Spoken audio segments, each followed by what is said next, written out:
The marble vault cracked open, and the stench hit me like a fist. Hundreds of tongues pulsed inside, twitching in unison, their wet slapping filling the air. I had a flashlight and 30 seconds before the hooded men reached me. If I didn't grab that ledger, my family's secrets would rot in the mud with the rest of them. Sarah's hand closed around my arm, too tight, too familiar. "You don't understand what you're holding," she hissed. The first lie, the first betrayal, and the rain kept falling.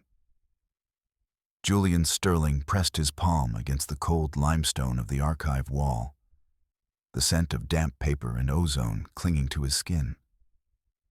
Somewhere deep in the belly of the building, a radiator hissed like a cornered animal. He adjusted his charcoal suit jacket, ensuring the fabric sat perfectly flush against his shoulders. The Savannah humidity was a physical weight, a thick blanket of moisture that smelled of rotting jasmine and ancient, undisturbed earth. He checked his cufflinks, silver, rectangular, and perfectly aligned. Precision was the only thing keeping the Sterling name above the rising tide of local gossip. He looked down at his hands. The tremors were faint today, a rhythmic twitching in his index finger that felt like a tiny heart beating under the skin. He clenched his fist. A Sterling didn't flinch. A Sterling didn't break. The cemetery was a labyrinth of gray stone and weeping willow branches that brushed against his face like ghostly fingers. He stepped over a sprawling oak root, his polished leather boots sinking into the rain-slicked mud. Ahead, the great-grandfather's family vault loomed, a massive block of granite that seemed to absorb the dim afternoon light. A group of laborers stood by, their breath misting in the cooling air. They looked at Julian with a mixture of reverence and unease, their shovels leaning against the mossy statues of weeping angels. "Proceed," Julian said, his voice a clinical instrument, devoid of the shudder he felt in his chest. The iron winch groaned, a high-pitched metallic shriek that vibrated in Julian's molars. As the heavy marble lid of the casket began to shift, a sound emerged from the depths of the stone, a wet, squelching noise, like 1,000 boots treading through marshland. The lid slid aside with a final, bone-jarring thud. Julian stepped forward, his flashlight beam cutting through the gloom of the vault. He expected bones. He expected the dry, white remains of a man who had built a dynasty on land grabs and shipping lanes. Instead, the beam of light landed on a writhing, pulsing mound of flesh. Hundreds of human tongues, pink and raw, filled the casket to the brim. They weren't decaying. They were wet, twitching in a communal, rhythmic heartbeat. The sight was a sensory assault, the smell of copper and salt, the sound of 1,000 tiny muscles flexing against one another. Julian's stomach lurched.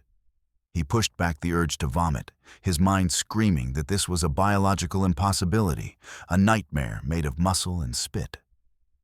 The workers backed away, one of them dropping his shovel with a clang that echoed off the surrounding headstones. Julian stood frozen, the light shaking in his hand, as the tongues continued to ripple. A sea of silenced voices trapped in a box of stone. Sarah Miller stepped out of the shadows of a nearby mausoleum, her heavy work boots crunching on the grit. She didn't scream. She didn't turn away. She simply adjusted the strap of her ink-stained messenger bag and pulled a pair of latex gloves from her pocket. The snap of the rubber against her wrist was the only sharp sound in the oppressive silence of the graveyard. "We need to document this, Julian," she said, her voice steady but low, "before the air changes things." Julian nodded, though his jaw felt like it was made of lead. He pulled his own digital camera from his pocket, the cold metal biting into his palm. Together, they leaned over the edge of the horrific find.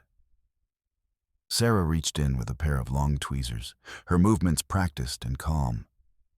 The tongues reacted to her touch, a collective shiver running through the pile. The sound was like a wet sigh, a soft shh that seemed to emanate from the very walls of the vault. "The color," Julian whispered, his eyes fixed on the vibrant, healthy pink of the flesh. "They should be gray. They should be dust." "They're being fed," Sarah muttered, more to herself than him. She dropped a sample into a sterile glass jar. The clink of the glass felt dangerously loud. The atmosphere in the cemetery shifted. The constant drone of the cicadas, which had been a background hum, suddenly cut to a deafening, rhythmic, physical assault. The noise vibrated in Julian's teeth, making it impossible to think. From behind the curtain of Spanish moss hanging from the ancient oaks, 3 figures emerged. They wore dark, tailored suits and hoods that obscured their faces, but their movements were synchronized, predatory. They didn't carry guns. They carried heavy iron shovels and industrial-strength flashlights that blinded Julian as they swung the beams toward his eyes. "Leave the jar," one of the men growled, the voice muffled by the hood. Julian didn't think. He reacted. He gripped his own heavy maglite, a solid, aircraft-grade aluminum club, and swung it with the precision he brought to his boardroom meetings. The metal connected with the first attacker's shoulder with a sickening thud. The man grunted, swinging his shovel in a wide arc that whistled past Julian's ear, catching the edge of the stone vault with a spark that smelled of scorched minerals. The scuffle was a blur of mud and violence. Julian felt a heavy blow to his ribs that stole his breath, the cold mud soaking into his expensive suit. He scrambled across the stone floor of the crypt, his fingers catching on a loose corner of a leather-bound book tucked into a niche beside the inner vault. He didn't know why he grabbed it, only that it felt heavy and important. "Sarah, run!" he managed to choke out. He swung the flashlight again, the beam catching a glint of a silver signet ring on one of the attacker's fingers, a pattern of 4 taps against the shovel handle. Tap, tap, tap, tap. The sound was lost in the roar of the cicadas, but the image burned into Julian's mind. He shoved the ledger into his jacket and lunged toward Sarah, grabbing her arm and pulling her toward the iron gates of the cemetery. The attackers didn't follow them into the street. They melted back into the shadows of the oaks, leaving Julian and Sarah gasping for air under the sterile blue glow of the modern LED street lamps. The rain began to fall in earnest, washing the graveyard mud from Julian's hands. But the smell of copper remained. They stopped by Sarah's battered truck, the engine ticking as it cooled. Julian leaned against the rusted fender, his heart hammering against his ribs like a trapped bird. He pulled the leather-bound ledger from his coat. It was cool to the touch, the leather smelling of old parchment and wood smoke. Sarah was watching him, her arms crossed tightly over her chest. She reached into her pocket and touched a frayed slip of paper, her grandfather's grocery list, a ritual Julian had seen her perform a dozen times. "You're not just a historian, are you?" Julian asked, his voice cracking. He cleared his throat, trying to regain his clinical mask. "You didn't flinch back there. Most people would have been screaming." Sarah looked at the dark tree line of the cemetery, her eyes hard. "My grandfather, David Wilson, worked for your family in the 70s, Julian. He was a clerk. He kept records of land acquisitions, the kind of boring paperwork no one looks at. One Sunday morning, he went out to buy milk and never came back. No body, no note. Just a half-finished cup of coffee on the kitchen table." She turned to face him, the blue light of the street lamp making her skin look like marble. "I didn't take this job because I love old buildings.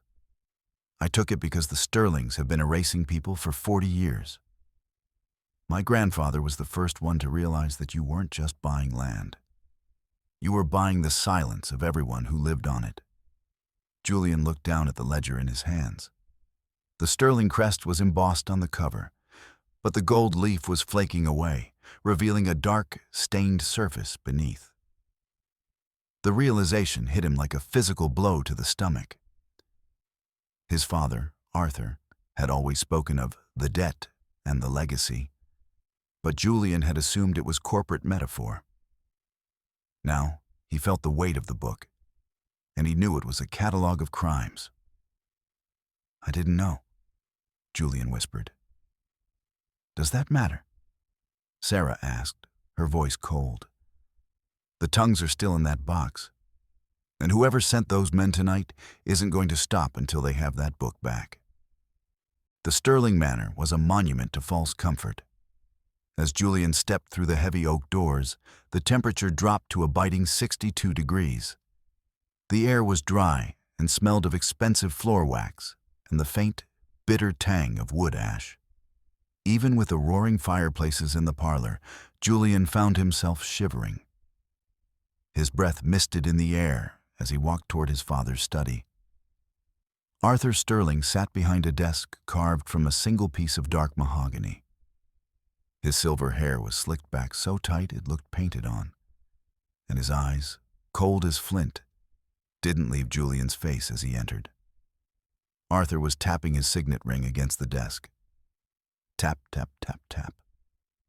The sound was metronomic, a countdown that made the hair on Julian's neck stand up. The cemetery incident was messy, Julian, Arthur said, his voice a low, predatory purr. Unprofessional. A Sterling doesn't leave a trail of mud in the public eye. "There were tongues in that casket, Father," Julian said, his voice trembling despite his best efforts. "Living tongues, and men tried to kill us." Arthur stopped tapping. The silence that followed was heavy, pressing against Julian's eardrums. The merger with the healthcare conglomerate is in 48 hours. A billion-dollar deal that will secure this family for another century. If a single word of this hallucination reaches the press, I will disinherit you. I will strip your name from every wing of that hospital you love so much. You will be a ghost, Julian. Do you understand? Arthur leaned forward until he was inches from Julian's face. The smell of peppermint and old paper wafted from him. "Clean it up. Erase the evidence, or I will find a son who understands the value of silence." Julian backed away, the metallic click of his cufflinks sounding like a hammer in the quiet room.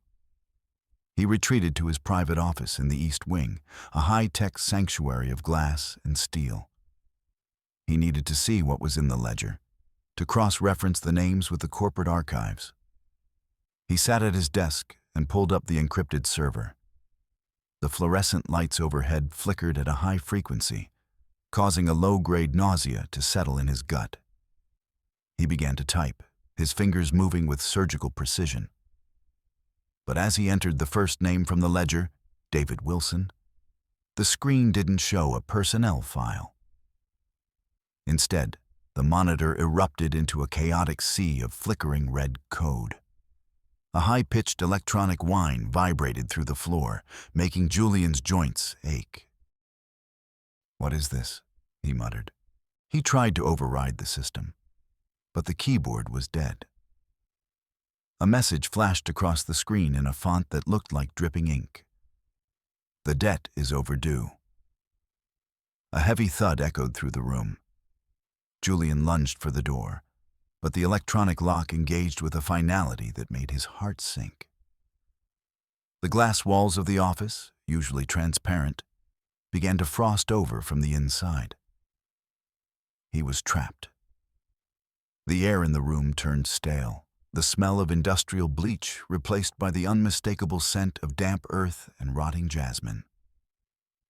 He turned back to his desk. His car radio, sitting on a shelf, suddenly hissed to life. It didn't play music.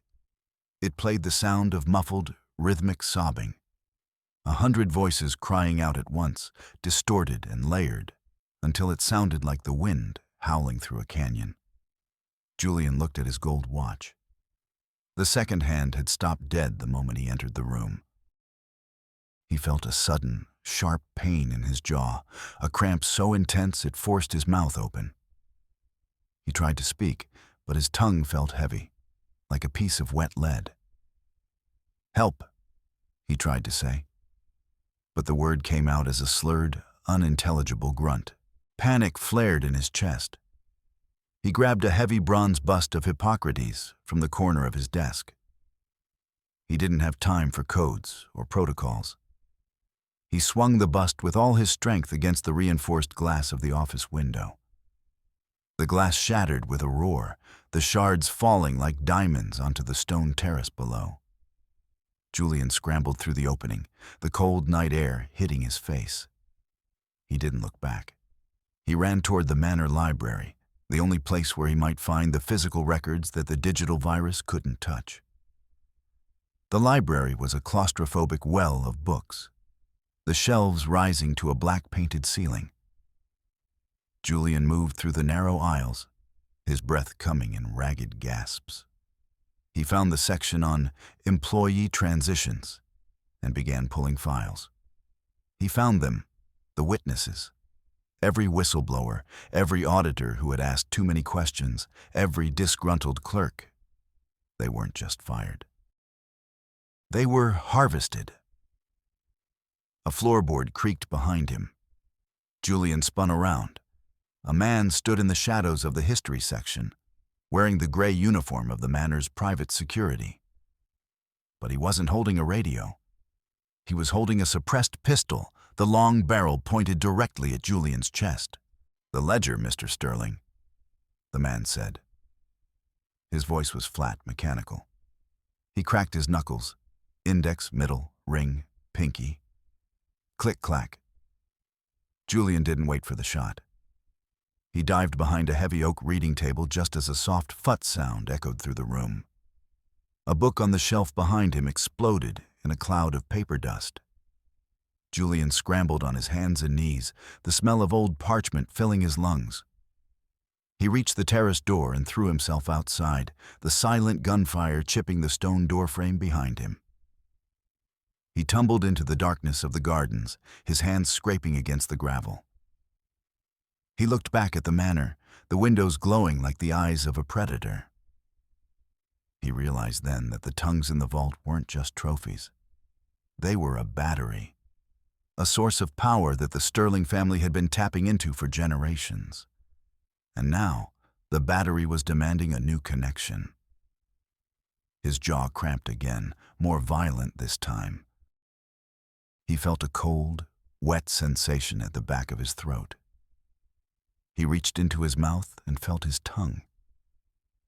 It was changing. The texture was becoming rough, the edges dissolving into a gray, necrotic mass. The family curse wasn't a story. It was a biological takeover. "We have to go down," Sarah whispered. They were standing in the potting shed of the manor gardens, the smell of damp soil and fertilizer heavy in the air. Julian couldn't speak anymore. Every time he tried, the gray mass in his mouth shifted, blocking his airway. He nodded, his eyes wide with a desperate, silent plea. Sarah led the way to a hidden iron grate beneath a pile of burlap sacks. Below lay a flight of stone stairs that smelled of ozone and ancient copper. Julian counted them as they descended. 1, 2, 3. His mind clinging to the rhythm to stay sane. At the bottom, they emerged into a laboratory that defied the Gothic decay of the manor above. It was a space of stainless steel and glass, illuminated by a harsh, white light that stripped away all shadows. Rows of glass jars sat on shelves, each containing a single tongue floating in a clear, bubbling liquid. A constant, high-pitched electronic whine vibrated through the floor, making Julian's joints ache. In the center of the room, sat a surgical table with worn leather restraints. Beside it, a complex array of tubes and pumps hummed with a rhythmic, organic sound. "This is how they do it," Sarah said, her voice trembling. "They don't just kill them. They keep the witness alive in the machine. As long as the tongue pulses, the secret stays buried." Julian walked to the nearest shelf. He saw a jar labeled David Wilson, 1982. The tongue inside was twitching, a tiny, frantic movement that looked like it was trying to form a word. A wave of fury and horror washed over him. He grabbed a heavy metal tray from the surgical cart, intending to smash every jar in the room, to release the voices and end the nightmare. "I wouldn't do that, Julian." The voice was like a hammer striking an anvil. Arthur Sterling stood in the doorway, a double-barreled shotgun held casually across his waist. He looked at his son with a mixture of disappointment and cold calculation. "You were always too sentimental," Arthur said. "You think you're saving them? You're just breaking the circuit. And when the circuit breaks, the house falls. Drop the tray," Arthur commanded. Julian let the metal tray fall. It hit the floor with a clatter that sounded like a gunshot. He looked at his father, his eyes pleading, but Arthur's face was a mask of flint. "The great silence requires a fresh sacrifice, Julian. Every 30 years, the debt must be renewed with Sterling blood, or the blood of someone who knows too much." Arthur turned the shotgun toward Sarah. "Miss Miller has been very diligent. Her grandfather would be proud. But she has reached the end of her research." Two men in hooded suits stepped from the shadows, grabbing Sarah before she could scream. They dragged her toward a glass isolation unit at the far end of the lab, a soundproof chamber designed for a single purpose. "No!" Julian tried to shout, but only a wet, gargling sound emerged. He lunged toward his father, but Arthur swung the stock of the shotgun, catching Julian across the temple. The world tilted. Julian hit the floor, the cold steel pressing against his cheek. He watched, paralyzed, as they shoved Sarah into the glass box. She slammed her fists against the reinforced pane, her mouth open in a silent scream. Arthur began to turn a series of brass valves on the side of the chamber. A thick gray vapor began to fill the box. Julian felt the curse accelerate. The gray mass in his mouth expanded, his own tongue dissolving into a useless, necrotic lump. He felt his throat constricting, the muscles turning to stone. He was becoming one of them, a silent witness to his own destruction. Arthur looked down at him, his silver hair gleaming under the harsh lights. "Dress him," he told the hooded men. "The gala starts in an hour. He will stand by my side, and he will smile. He will be the perfect image of the Sterling future, silent, obedient, eternal." The gala hall was a whirlpool of diamonds and expensive perfume.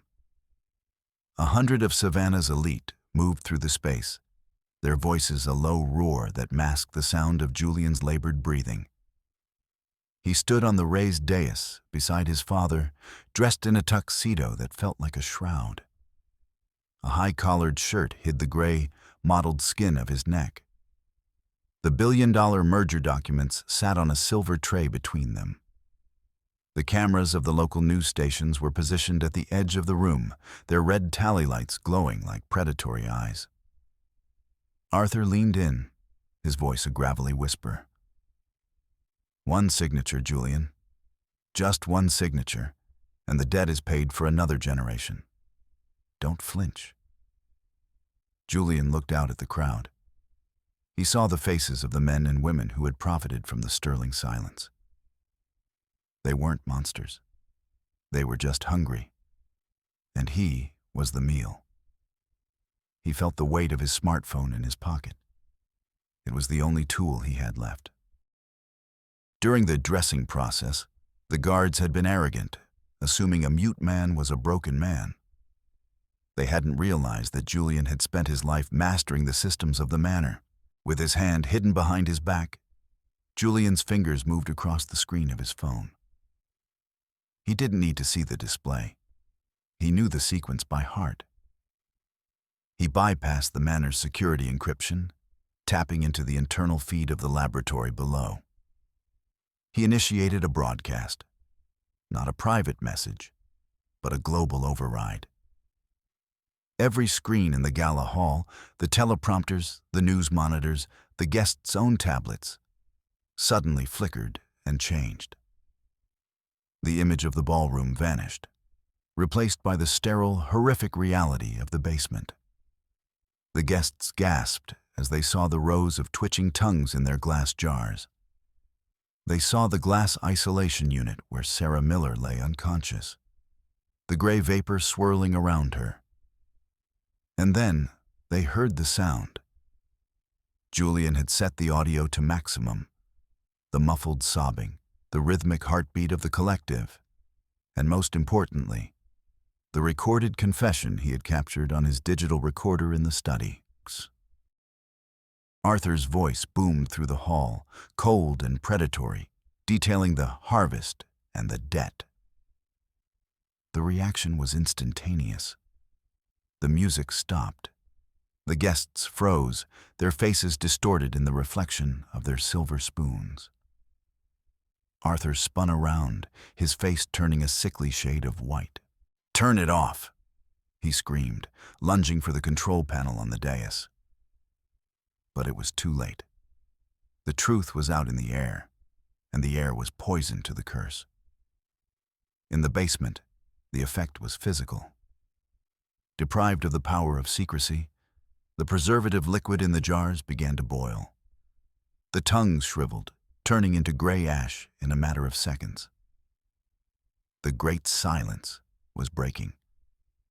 A low, guttural roar vibrated through the floorboards of the manor, the sound of 40 years of suppressed voices finally finding an exit.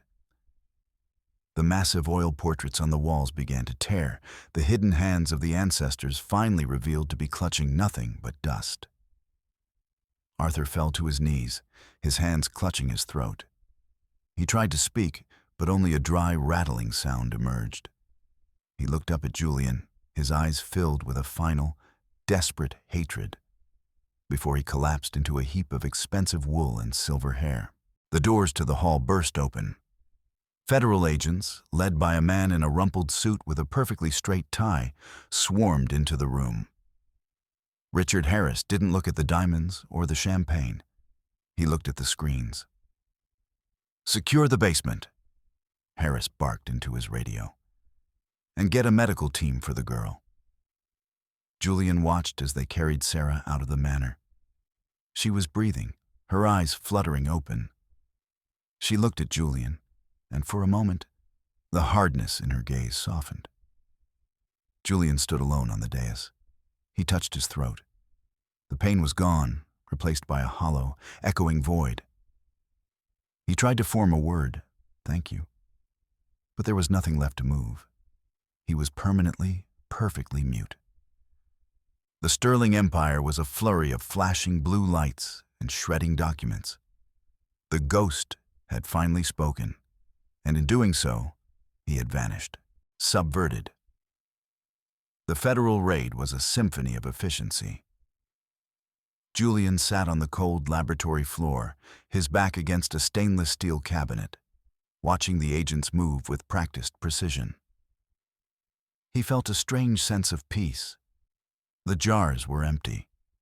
The tongues had withered into gray flakes that danced in the air like winter snow. Sarah was safe, being loaded into an ambulance with a thermal blanket wrapped around her shoulders. He touched the scar on his throat, a jagged line where the skin had knit back together. He had lost his voice, but he had gained his soul. The Sterling legacy of lies was finally, irrevocably silenced. He watched as Agent Harris directed his team, his movements crisp and authoritative. "Careful with those," Harris said, pointing to the unmarked black vans backed up to the manor's service entrance. Julian frowned. The agents weren't smashing the remaining equipment. They were dismantling it with surgical care. They weren't discarding the empty jars. They were placing them into foam-lined crates. One of the agents walked past Julian, carrying a heavy, lead-lined container. The lid was slightly ajar, and Julian saw a glint of movement inside. A single, pulsing tongue, larger and more vibrant than the others. It wasn't ash. It was being preserved. Julian scrambled to his feet, his hands moving in a frantic, silent question. He grabbed Harris's arm, his eyes wide with confusion. Harris didn't pull away.